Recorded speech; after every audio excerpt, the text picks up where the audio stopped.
In this video, I'm going to show you how to change background color in Scribus. So there's actually no native function or button to do this. However, I have a workaround for you, which I'm going to show you right now, and it's super simple as well. So all you have to do is zoom out on your page where you want to change the background color. So I'm going to use this page over here.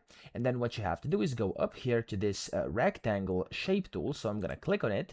And then from here, you can select how big you want to be the rectangle. So a rectangle is going to be essentially just a shape which you're going to recolor and use it as a background. So I'm going to just drag it like over here. It's going to be slightly bigger than the page. Of course, you can correct that later. It's completely up to you, or you could go and be as precise as you want. So I'll do it like this, and I'm going to, of course, keep it in here. That's going to be the first part. Now, of course, you can reposition it if you want to, but for now, you want to right click on it. So make sure it's selected and you right click on it and you click on properties.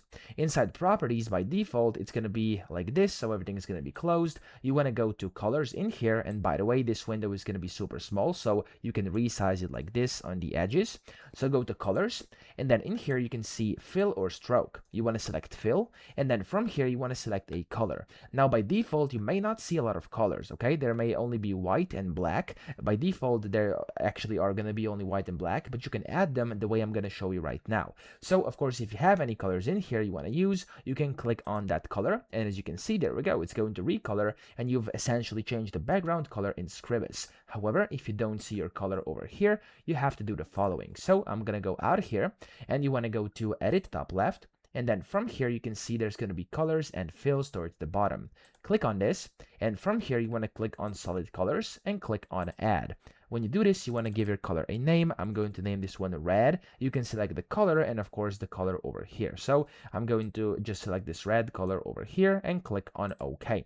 As you can see, color red has been added. If I now go back and if I right click and go to properties, you'll see that there should be the red color now. Okay, now if for some reason there's no red color yet, what you should do is just maybe like refresh. So if in some cases it happens that it doesn't actually show right away, so you might have to create a new rectangle over here as well, and then go right click properties, and then it should be in here. But if it's still not showing over here, you can go and restart the program, okay? Because sometimes this does happen. So the colors are actually showing inside the color and fills, but they're not showing there. In my case, as you can see, it actually didn't even save. I'm not sure why, but if this happens, just go to add and then add the color. So I'm going to do red, okay, and then hit OK over here as well. Okay, let's now actually see if this time it did go through. There we go, we have the red color and we have this red background color over here. Now if you want to be very precise, you could zoom into the edges and you could go and actually make it to where it's going to fit inside the paper directly. So of course